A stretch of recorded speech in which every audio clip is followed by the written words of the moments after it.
تر هر څه وړاندې د فبرورۍ 21 چې د مورنیو ژبو له نړیوالې ورځې سره سمون لري ټولو افغانانو ته او ټولو هغو خلکو ته چې مورنۍ ژبه پې ګرانه ده مبارکي وایم. مورنۍ ژبه د فرهنګي هویت بنسټ ده. هماغسې چې ژبه د فرهنګ بنسټ ده، زموږ هویت زموږ په مورنۍ ژبه پورې تړلی. که یو نسل خپله مورنۍ ژبه خدای مکړه هیره کړي، په حقیقت کې خپل هویت، خپل فرهنګ، خپل تاریخ او خپل ټول معنوي ارزښتونه له لاسه ورکړي. موږ سږکال په داسې حال کې د مورنۍ ژبې نړیواله ورځ لمانځو چې هم دننه په هېواد کې او هم د کډوالۍ په چاپېریال کې د مورنیو ژبو پالنه په بد حالت کې. په افغانستان کې دننه کله چې ښځې ښوونځیو او پوهنځیو ته د تللو حق نه لري او همداراز ښځینه معلمانې او مربیانې ماشومانو ته د تدریس حق نه لري، په داسې وضعیت کې زه فکر کوم چې تر مور وروسته د مورنۍ ژبې د زده کړې تر ټولو مهم چاپېریال ابتدایه یا لومړنی ښوونځی. د نړۍ د پیداګوژي متخصصان دا غوره ګڼي چې په لومړنیو صنفونو کې ښځینه معلمانې تدریس وکړي. یو دلیل یې همدا دی چې هغوی په مورنۍ مینه خپلو زده کوونکو ته د مورنۍ ژبې ټول اصول او خوږلنۍ ورزده کوي. موږ دوو اقداماتو ته په ملي کچه اړتیا لرو.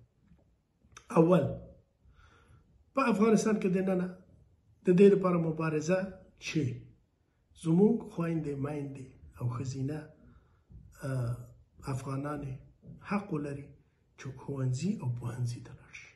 دویم، چې د تدریس اساسي کار په تېره بیا په لومړنیو صنفونو کې د ښځینه معلمانو پر غاړه وي چې مورنۍ ژبه وپالل شي.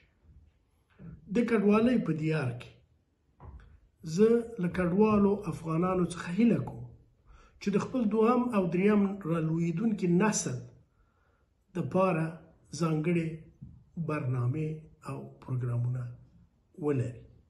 په کور کې د مور او والدینو لخوا له ماشومانو سره په مورنۍ ژبه خبرې کول د دې لامل ګرځي چې ماشومان له خپل هویت، فرهنګ او مورنۍ ژبې سره آشنا وي او دغه ارزښتونه له لاسه ورنکړي.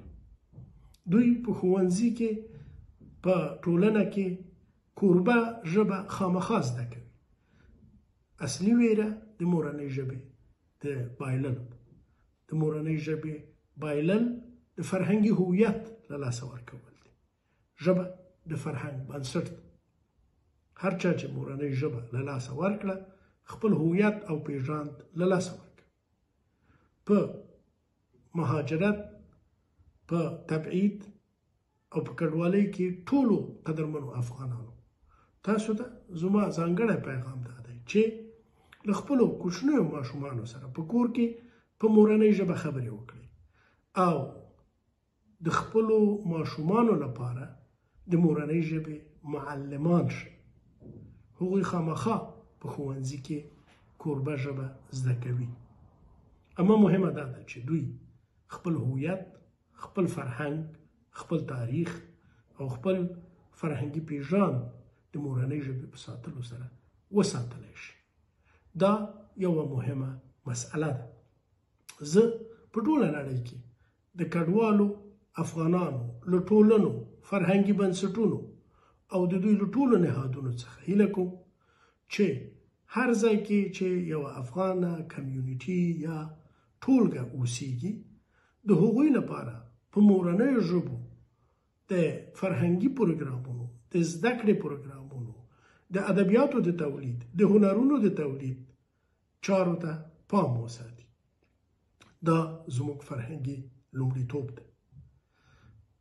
په مورنۍ ژبه د اسانه متونو تولید او ورزده کړه د ماشومانو لپاره ځانګړی اهمیت لري.